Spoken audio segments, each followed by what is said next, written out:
Imagine walking into a place filled with flashing lights, loud music, and the sound of children laughing. A place where pizza, arcade games, and birthday parties all come together.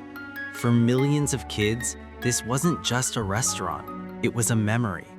This was Chuck E. Cheese. But behind all the fun and excitement, there was a business quietly heading toward disaster. And the most shocking part?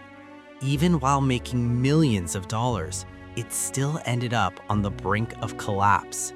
So what really happened? To understand that, we need to go back to the very beginning. Back in 1977, a man named Nolan Bushnell had a simple but powerful idea. Bushnell was already successful. He had founded Atari, one of the most important companies in gaming history. And through Atari, he noticed something interesting. He would sell arcade machines to businesses for around $1,500. But over time, those same machines could generate up to $50,000 in revenue. And that's when it clicked.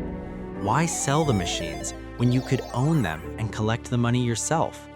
That single idea became the foundation of Chuck E. Cheese. But Bushnell didn't stop there. He added food into the mix, especially pizza.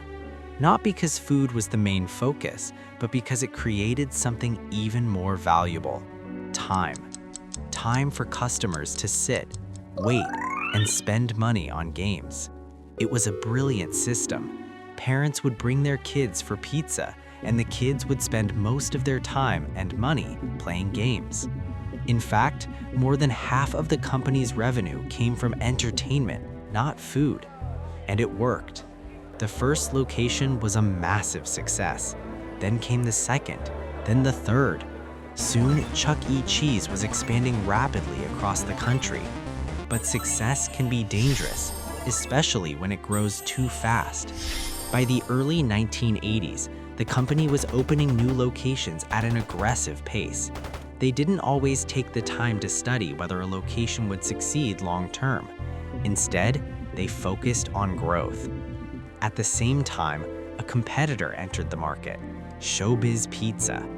Now there were two companies, both racing to dominate the same space, both expanding quickly, both taking on debt, both chasing the same customers.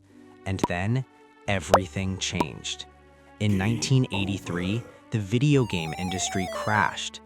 Arcade games, the core of Chuck E. Cheese's business, suddenly lost popularity. Fewer players, less revenue. But the expenses? They stayed the same. High rent, employee wages, massive loans. The company was stuck. And by 1984, it couldn't survive anymore. Chuck E. Cheese filed for bankruptcy. The original company was gone. But in a strange twist of fate, the story didn't end there. Their competitor, Showbiz Pizza, stepped in and bought the company's assets. The imitator had now taken control of the original. Over time, the two brands were merged, and eventually, everything operated under one name again: Chuck E. Cheese. For a while, things seemed stable. The company continued to operate hundreds of locations. Kids still came for birthdays. Families still filled the restaurants. But beneath the surface, a new problem was growing, a much bigger one. Fast forward to 2014. The company was acquired by Apollo Global Management. At first glance, this looked like a normal business deal, but behind the scenes, this deal came with a massive cost: debt. Over $1 billion in debt. Now think about that for a second. Even if a company is making tens of millions of dollars every year, how do you pay off $1 billion? The answer is simple: you don't.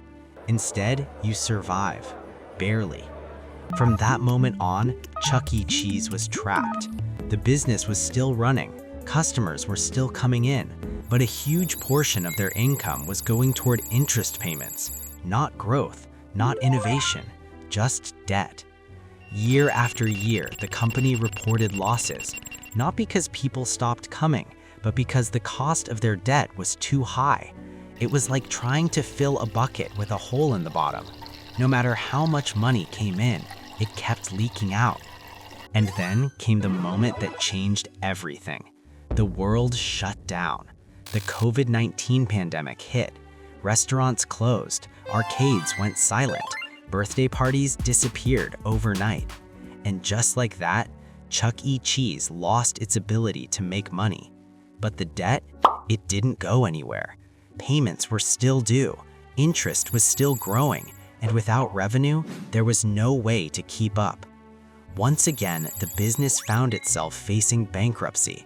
A business loved by generations, brought down not because of lack of popularity, but because of financial pressure. And that's the real lesson here. Because Chuck E. Cheese didn't fail simply because people stopped loving it. It failed because it was carrying too much weight, too much debt, too much pressure. Even a profitable business can collapse if it's built on the wrong financial foundation. So the next time you see a successful company, remember this story, because behind every bright light, there might be a hidden struggle. And sometimes the biggest threat to a business isn't what you see on the outside, it's what's buried deep inside the numbers.